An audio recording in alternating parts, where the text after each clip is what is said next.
Rich is a Ritual. Wealth Starts in Your Daily Thoughts. Written by Ronnie Rowland. Published by Growth Literacy Lounge. The Invisible Ledger. You're already running a financial system. Not in your wallet, in your head. Before a transaction ever happens, your thoughts conduct quiet negotiations. Can I afford this? Do people like me get that kind of opportunity? Is now the right time? These internal whispers create your wealth ceiling long before your bank statement does. Most people think riches come from hustle, strategy, or luck. But dig deeper, and you'll find something more consistent, a pattern of thought that repeats like a ritual. One that either expands your potential or fences it in. Rituals aren't always ceremonial. Often they're casual. Checking your phone before stretching. Telling yourself, it's not the right time. Playing small so others feel comfortable. These are rituals too. As James Allen said, you are today where your thoughts have brought you, you will be tomorrow where your thoughts take you. Wealthy people don't just make different moves, they rehearse different beliefs. This book is not a get-rich plan. It's a get-real manual. It's about recognizing the unseen scripts that guide your financial identity, and rewriting them, one ritual at a time. You won't be asked to adopt someone else's blueprint. Instead, you'll craft your own, built from upgraded mental habits that align with your highest value. Because you don't rise to the level of your ambition. You rise, or fall, to the level of your ritual. Let's begin there. Chapter 1. Rituals are richer than rules. A man wakes up at 6 a.m., pours black coffee, reads 2 pages of a business book, and jogs for 20 minutes. Another man wakes up at 9 a.m., scrolls for dopamine hits, and tells himself he'll get serious tomorrow. One will build momentum before breakfast. The other will battle guilt by noon. Neither of them is right or wrong, they're just rehearsing a ritual. Rules are about what's allowed. Rituals are about what's automatic. And when it comes to wealth, automatic always wins. The richest people in the world rarely follow the same rules. Some dropped out of school. Others hold PhDs.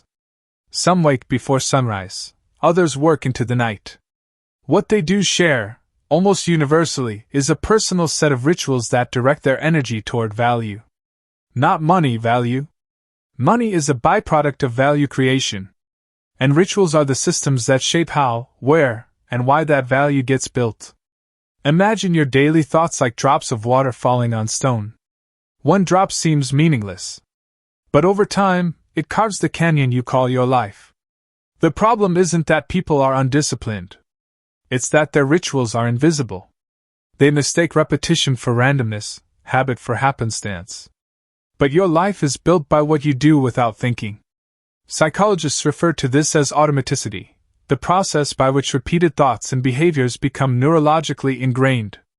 Your brain does this to save energy, filtering 95% of your actions through subconscious channels. That means your morning thoughts, your financial self-talk, your reactions to opportunity, they're mostly running on pre-written code. Here's the question most people never stop to ask: who wrote the code I'm running? If you were raised hearing money doesn't grow on trees, or were not those kinds of people, chances are your rituals reflect that script. You hesitate when it's time to invest in yourself.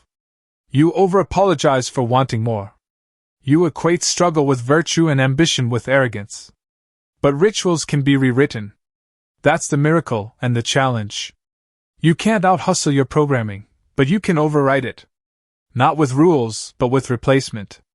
If every ritual is a script on repeat, then transformation begins by installing new lines of dialogue. Think about how top performers treat their mornings. The point isn't the perfect smoothie or the specific yoga pose, it's intention. The ritual isn't the action. It's the identity underneath the action. A wealthy ritual might start with a simple question. What can I create today that outlives me? That's not hustle. That's alignment. There's a reason elite athletes visualize before games. A reason CEOs protect their first hour like sacred ground. A reason writers have odd, repeated behaviors before they begin. It's not superstition. It's recognition. Rituals lock in identity. They don't just prepare you to act. They remind you of who you are. When you ritualize richness, not as luxury, but as value creation, you begin to show up differently. You invest your attention like currency. You walk into rooms with expectancy. You stop waiting for permission to rise. Wealth doesn't respond to rules. It responds to resonance. When your daily thoughts echo the mindset of value, opportunity hears it. You begin attracting, not chasing. Creating, not competing. That shift doesn't start with income. It starts with internal cadence. So today, don't ask, what's the right move? Ask, what's the ritual I'm repeating, and is it building the life I want or the one I fear? Because rich isn't an event. It's a pattern. And it's already running. The only question is, whose pattern is it? Chapter 2. Your mind is a market. Every day, a market opens. Not on Wall Street or in your city's financial district, but behind your forehead. The currency isn't cash. It's attention. And every thought, belief, or fear is bidding for it. Your mind is a market, and most people have no idea who's doing the trading. You were born with open mental real estate. Over time, it got populated with tenants, some paying rent in clarity and focus, others loitering rent-free, creating noise and confusion. A ritual of wealth begins by identifying which thoughts deserve to stay. Think of each thought as an investor pitching a deal. One says, "You're not ready." Another whispers, "What if you fail?" A third proposes, "Someone like you doesn't get rich." These are offers. And if you accept them, if you give them your attention, you fund them. You build neural networks around them. They become your reality not because they're true, but because they've been financed with your belief. Markets run on two emotions, fear and greed. Your internal market is no different. When fear drives your mental bidding, you avoid action, shrink your value, and guard comfort like it's a treasure. When greed takes the wheel, you chase without clarity, comparing your path to someone else's highlight reel. Both extremes bankrupt your identity. But there's a third option, value-driven attention. This is when your thoughts aren't reactive but intentional. It's when you spend your mental currency on beliefs that grow you, not just soothe you. Beliefs like, "Every day I show up, I compound." Or value multiplies when I lead with service. These aren't affirmations, they're investments. And like any wise investor, you watch how they perform. In 2007, a Harvard study revealed that our minds wander 47% of the time. Nearly half our life, we're not present. Not in what we're doing, saying, or choosing. That means most people aren't losing time, they're leaking it. Not because they lack discipline, but because their internal market is flooded with cheap, impulsive bidders. Fear gets full funding. Doubt gets second rounds. But vision? Starved. Wealth begins when you learn to regulate the auction. When you look a thought in the eye and ask, "Do you serve where I'm going?" If not, it gets no budget. No space. No seat at the table. This is more than positive thinking. It's identity curation. Because your identity is shaped by the beliefs you sponsor. If you consistently fund the belief that you're a creator, not just a consumer, your actions follow. If you back the idea that risk is tuition for growth, you begin to invest differently, your time, your money, your energy. Notice how the wealthy treat information. They guard their attention like a portfolio. They unsubscribe from drama. They avoid urgency disguised as opportunity. They build rituals that prime them for long-term value, not short-term thrill. It's not luck. It's management. And it starts in the market of the mind. Every day, you wake up with a limited budget of focus. You can spend it reacting to scarcity, or investing in identity. You can trade it for comfort, or compound it through curiosity, generosity, and learning. You are the broker of your thoughts. The investor of your attention. The gatekeeper of your beliefs. And the market opens again tomorrow. Will you let fear set the price? Or will you raise the value of what gets to stay? Chapter 3. Identity pays dividends. Money is not the beginning of wealth. Identity is. Before a person earns more, they believe differently. Before they take bold action, they see themselves as someone who does. This is the great misunderstanding. people think change starts with effort. In reality, it starts with evidence that you are who you say you are. Every action you take is a vote for the person you believe you are. Not the person you wish to be, but the one you've ritualized. If you identify as someone who never gets ahead, you'll pass on opportunities that stretch you. If you see yourself as bad with money, you'll unconsciously create situations that confirm it. But if your identity shifts, even slightly, your behaviors follow like loyal soldiers. Neuroscience confirms this. The brain is a prediction machine. It filters new experiences through your existing identity.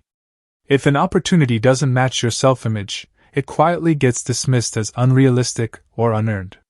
This is why some people sabotage success right after getting it. It conflicts with the identity they've been rehearsing for years. In finance, dividends are the profit paid out from investments. In life, identity pays similar dividends. When you see yourself as resourceful, generous, and capable, your decisions start reflecting those qualities. You begin investing time, attention, and energy like someone who expects a return. Not because of wishful thinking, but because you trust who you are becoming. The mistake many people make is trying to earn new outcomes with old identities. They follow new strategies but carry the same mental passport.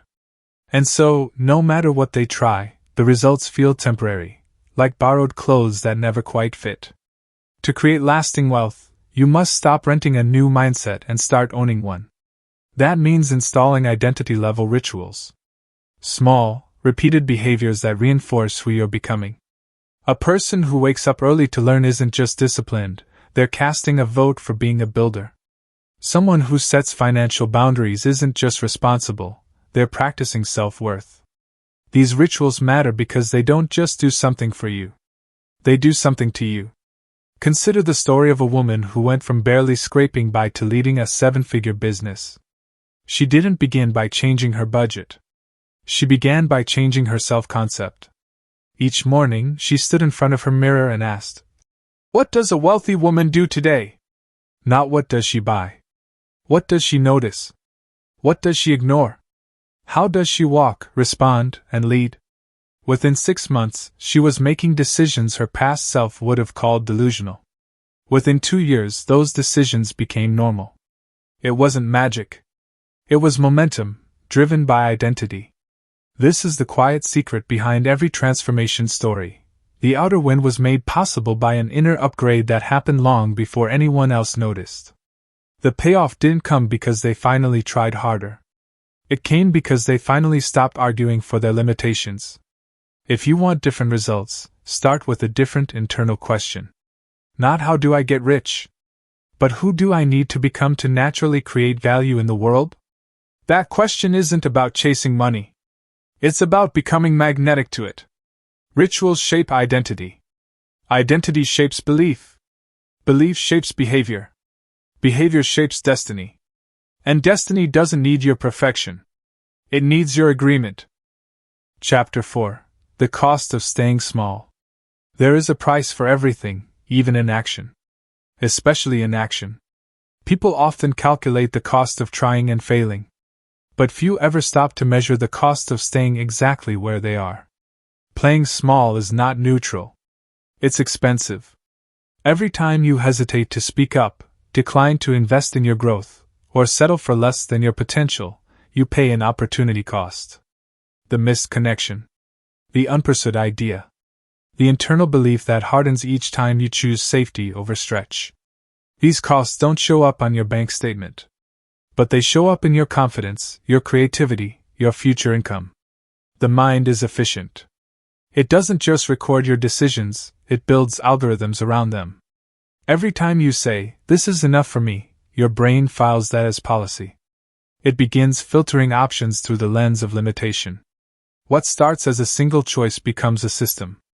And that system, left unchecked, becomes a cage. Fear is usually framed as a momentary emotion. But for many, it's a long-term lease. It convinces you that shrinking is safer than stepping forward. It whispers that less disappointment is worth more than potential breakthrough. Over time, that fear ritualizes itself into passivity. And passivity is expensive. There's a common phrase among entrepreneurs: if you don't build your dream, someone will hire you to build theirs. But that principle applies far beyond business. If you don't define your value, someone else will, and they'll likely undervalue it. If you don't expand your vision, you'll inherit someone else's. If you don't decide who you are, the world will hand you a script and ask you to stick to your lines. Staying small doesn't just limit your income. It limits your impact. When you undervalue your voice, the people who needed your solution go unheard. When you bury your brilliance under modesty, your potential customers, clients, or collaborators never meet the person they were looking for. Playing small may feel polite, but often, it's just fear in a tuxedo. Research in behavioral economics shows that humans are more motivated to avoid loss than to pursue gain. This is called loss aversion. And it explains why people stay stuck even when opportunities are right in front of them. The pain of losing what they have, even if it's not much, feels greater than the imagined joy of gaining something more.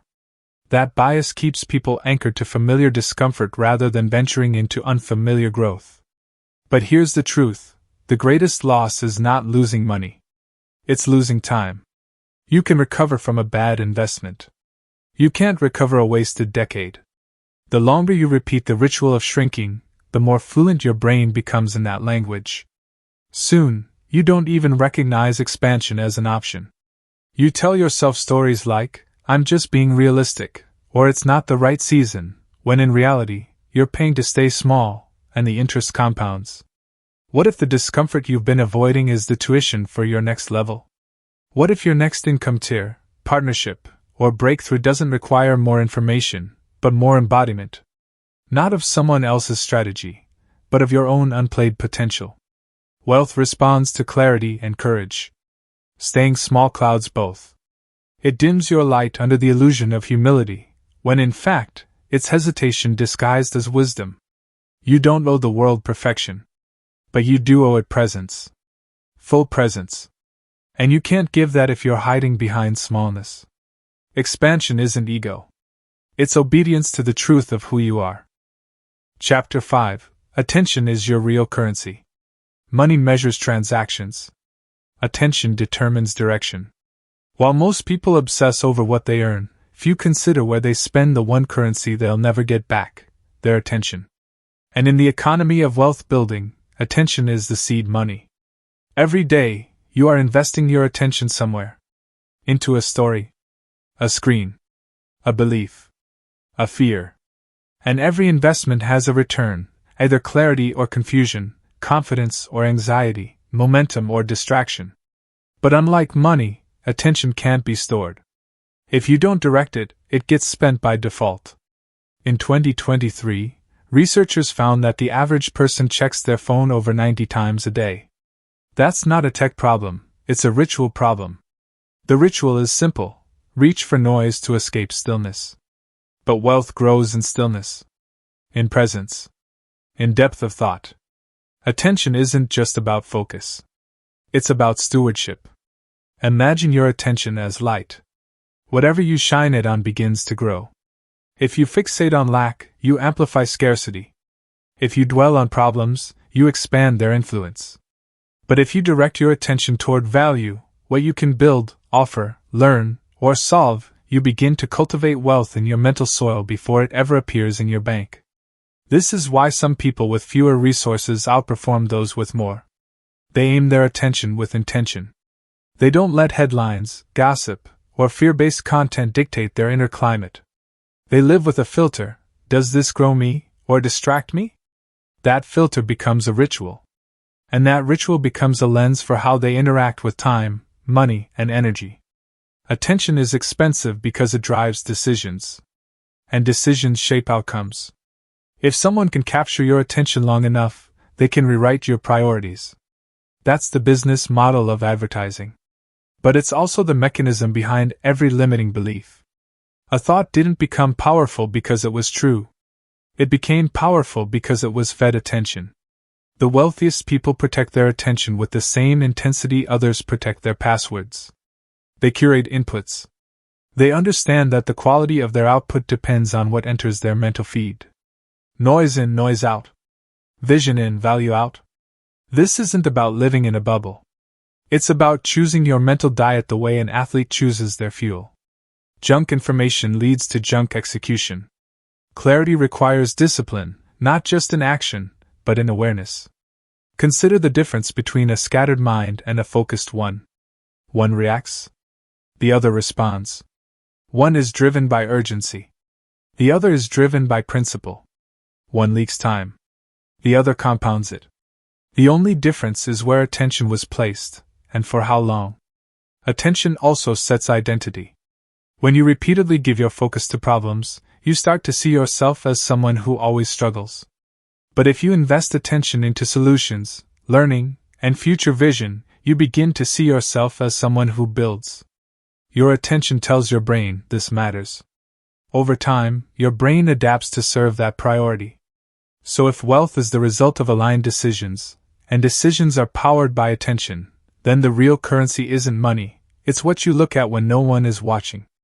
It's what you choose to care about, day after day, until it becomes automatic. You don't need to double your income to change your life. You need to double your clarity. That begins with where you point your focus. Spend your attention like it's sacred. Because it is. And where it flows, your future follows. Chapter 6. The story you tell yourself is expensive. There's a story playing in your mind at all times. It has a narrator, a plot, a protagonist, and a pattern. You are both the author and the actor, performing a script you may not even realize you're following. And that story, more than any external factor, decides the limits of your wealth. Everyone lives according to a dominant internal narrative. Some stories say, "I always figure it out." Others say, "Things never work out for me." These aren't harmless phrases. They're blueprints. And the brain, ever efficient, builds a life to match the blueprint it's given. Your story becomes expensive when it keeps you small, safe, or silent. It costs you not in sudden moments, but in accumulated decisions. The client you don't pitch. The risk you don't take. The skill you don't develop. The opportunity you don't recognize because your story already decided it wasn't for you. Stories are powerful because they determine what you notice. Two people can walk into the same room. One sees limitation, the other sees leverage. The difference isn't the room. It's the story each one brought with them. One has rehearsed lack so long, abundance feels like fiction. The other has trained their mind to look for advantage, even in adversity. Psychologists call this confirmation bias. Once a belief is installed, the mind hunts for evidence to support it, and ignores anything that contradicts it. If your internal story is, "I'm not wired for success," you'll filter out signs of progress and magnify every mistake. And if your story is, "I create value wherever I go," your brain will seek ways to prove that true, even in struggle.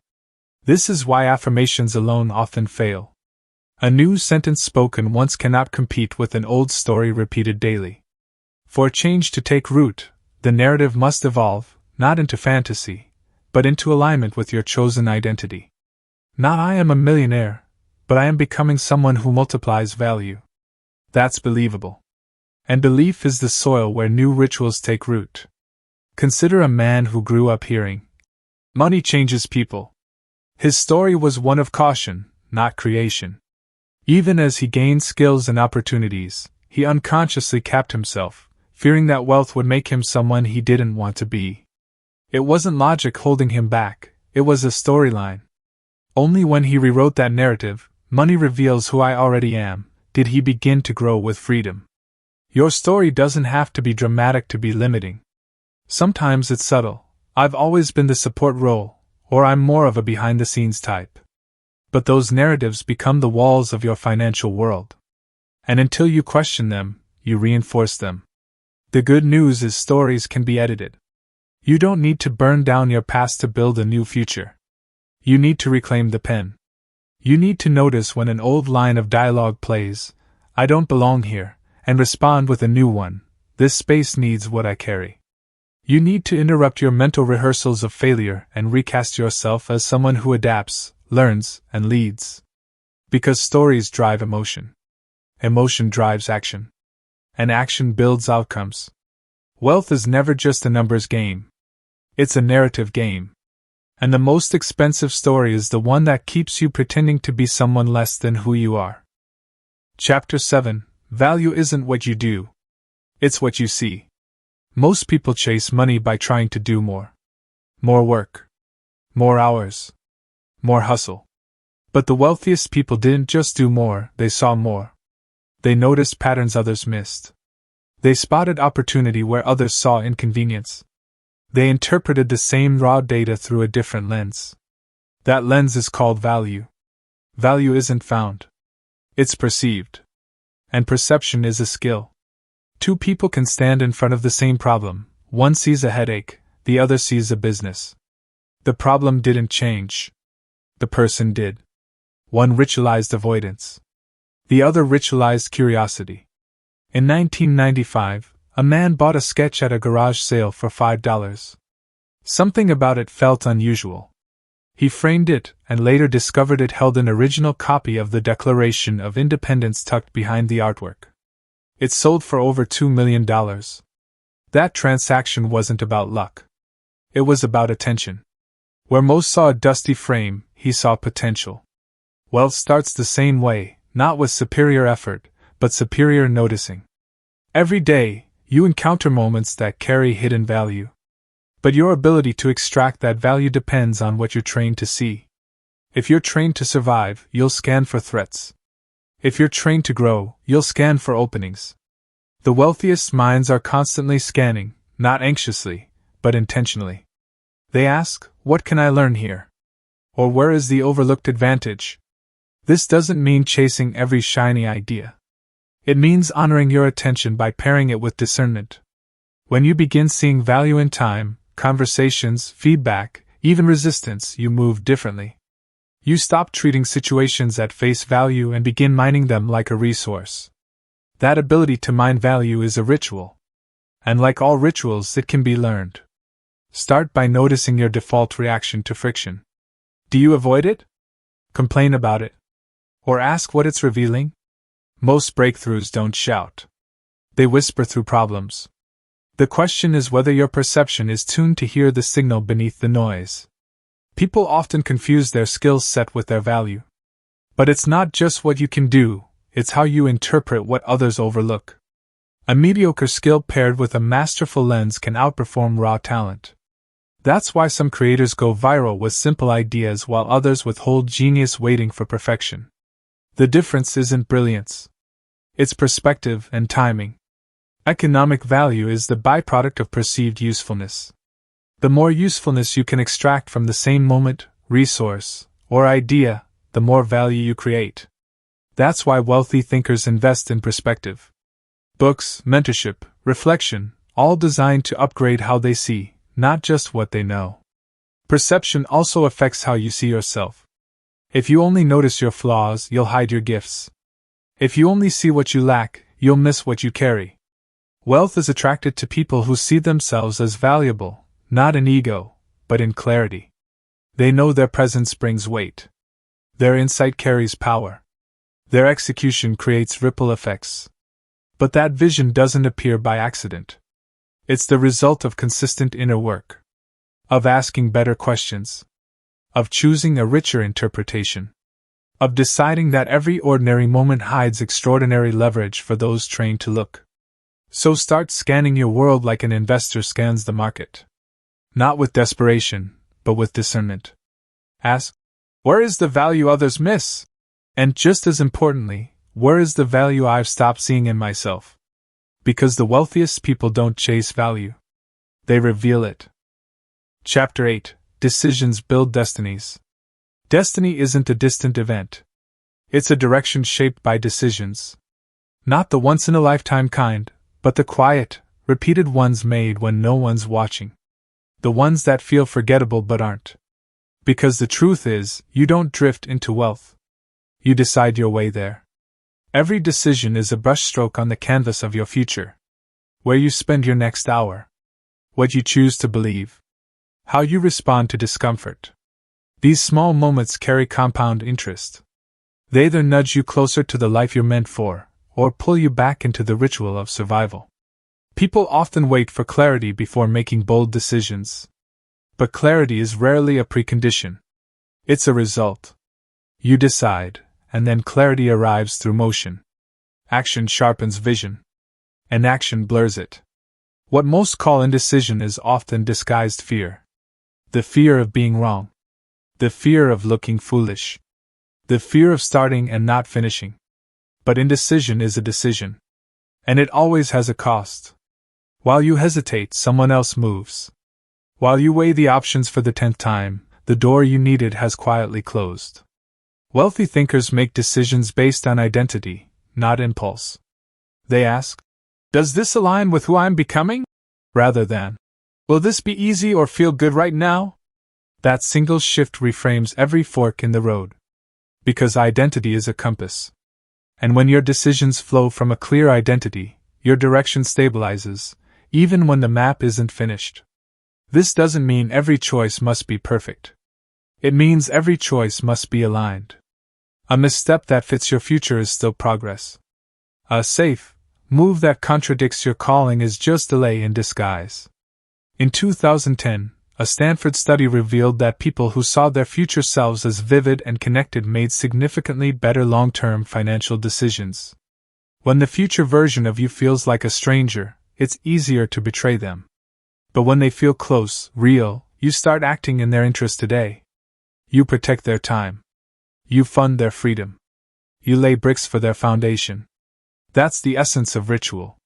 Not robotic repetition, but chosen alignment. Each decision becomes a vote for the future you're building. A future that isn't guaranteed, but can be architected, one yes or no at a time. Wealth doesn't require genius. It requires consistency in decision-making. Not just the big investments, but the micro-decisions. What do you consume first thing in the morning? Who gets access to your energy? What do you tolerate that's costing you peace? These are not small. They're directional. There's no such thing as a neutral decision. Every choice either feeds your future or funds your fear. When you say yes to distractions, you say no to depth. When you choose comfort, you often reject calling. Not because you're weak, but because you haven't rehearsed a different rhythm yet. But that rhythm can be rewritten. Start asking, who do I become if I say yes to this? Who do I become if I don't? Let that question lead your next step, and the next, until decision-making itself becomes a ritual of alignment, not anxiety. You don't need to predict your destiny. You just need to choose like it matters. Because it does. Chapter 9. Time thinks you're serious. Time is always watching. It notices who respects it and who wastes it. And while it never speaks, it always responds. The way you treat time reveals how serious you are about the life you say you want. People claim they're waiting for the right time, but time isn't waiting for them. It's moving forward with or without permission. Every hour you delay your ritual, every minute you surrender to distraction, is a message. Time sees hesitation and adjusts accordingly. It pulls opportunities back into the fog. Not as punishment, but as proof that you're not ready yet. Wealthy thinkers don't treat time like a clock, they treat it like a partner. They understand that money can be regained, but time is non-refundable. What you do with the next hour sends a signal. It says, I'm available for growth, or I'm committed to delay. Time keeps the record. And eventually it delivers your return. Most people waste time without realizing it. They call it relaxation when it's really avoidance.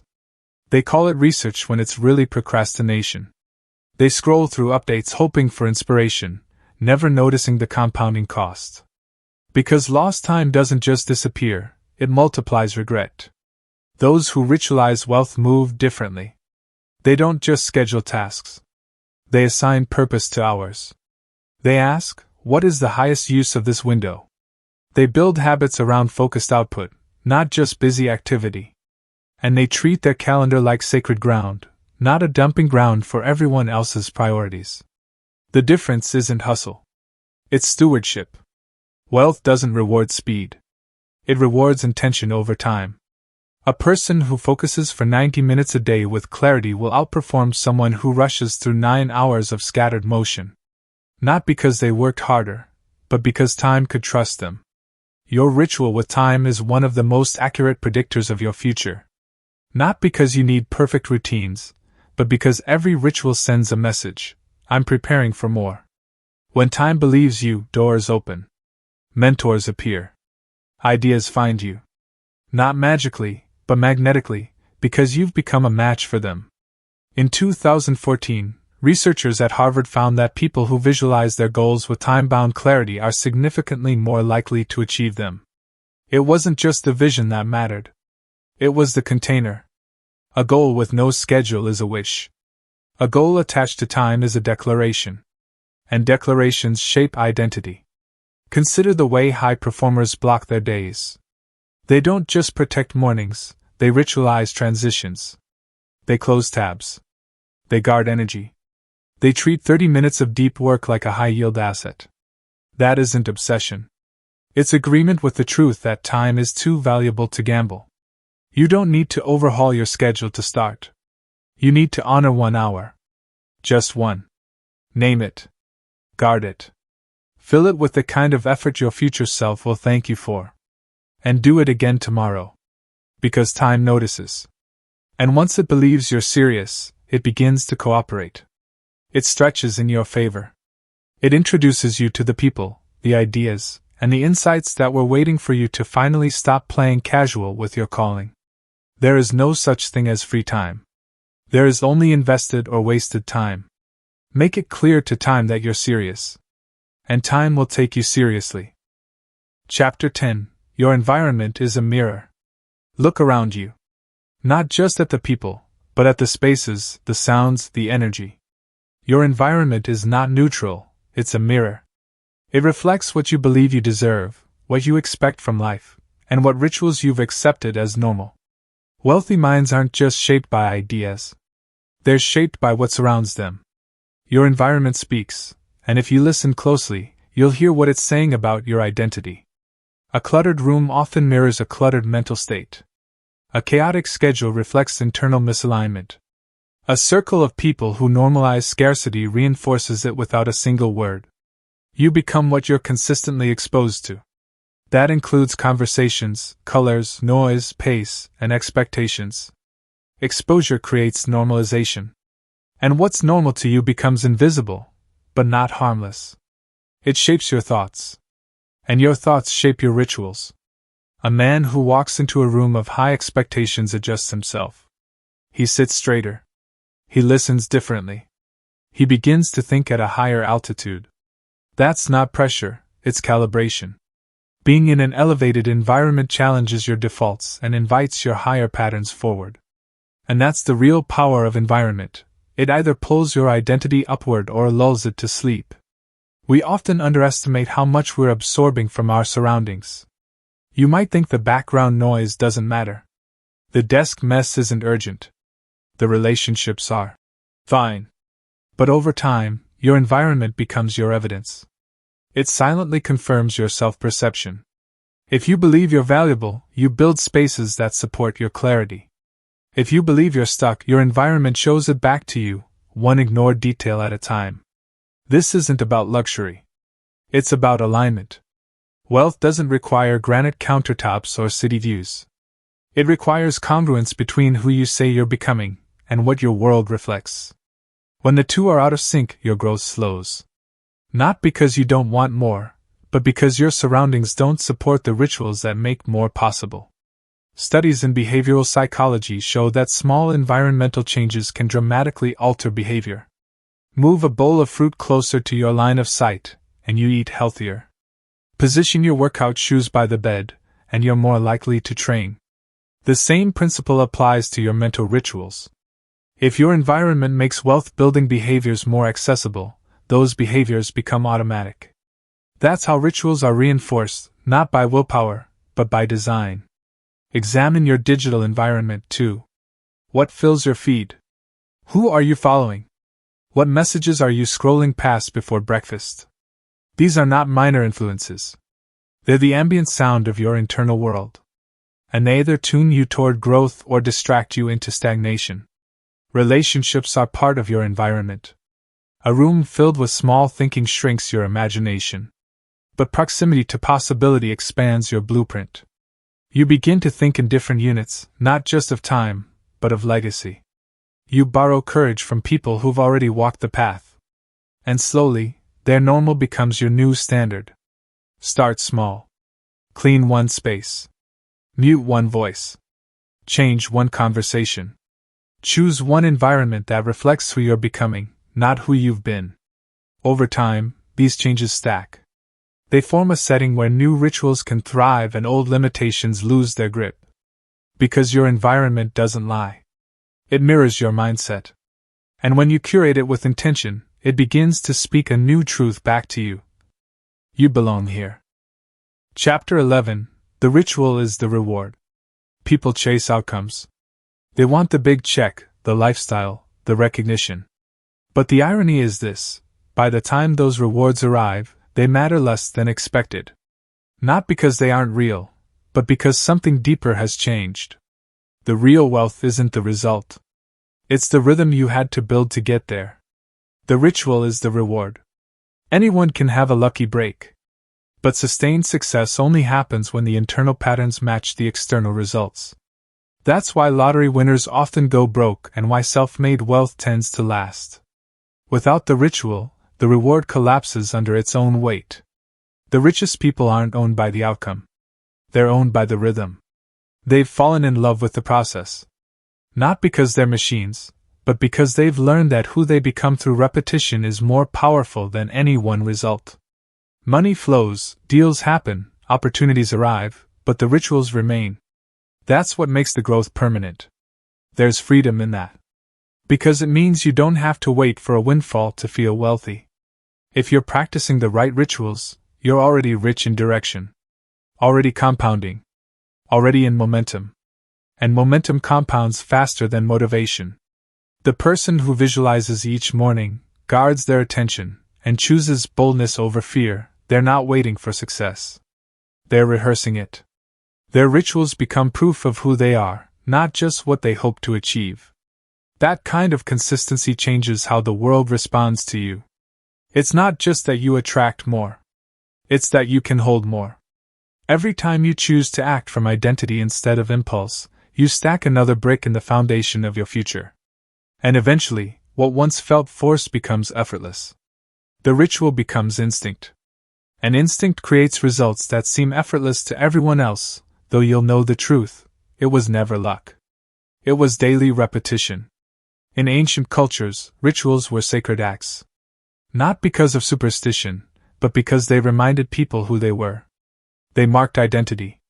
They shaped belief. The same is true now. Every time you repeat the ritual of showing up, thinking richly, or speaking with intention, you're not just building a habit. You're building alignment. And alignment is magnetic. Success becomes sustainable when it flows from alignment, not adrenaline. The person addicted to outcomes burns out. The person anchored in ritual builds without anxiety. Because their fuel doesn't run out, it runs deep. This is your advantage. You don't have to know exactly how the reward will come. You just need to trust that the ritual makes you ready. Ready to notice. Ready to receive. Ready to multiply. By now you understand, wealth doesn't start in your wallet. It starts in your wiring. And every time you practice the ritual, thinking with abundance, choosing your environment, protecting your focus, you're upgrading that wiring. You're becoming someone who creates value instead of chasing validation. Someone who sees opportunity in quiet places. Someone who invests, not just in assets, but in identity. Eventually, the results will show. The income. The influence. The freedom. But you won't be surprised. Because by then, you'll already know. This was never about one big moment. This was always about one quiet ritual, repeated. The ritual is the reward. And now it's yours. Take care and be well.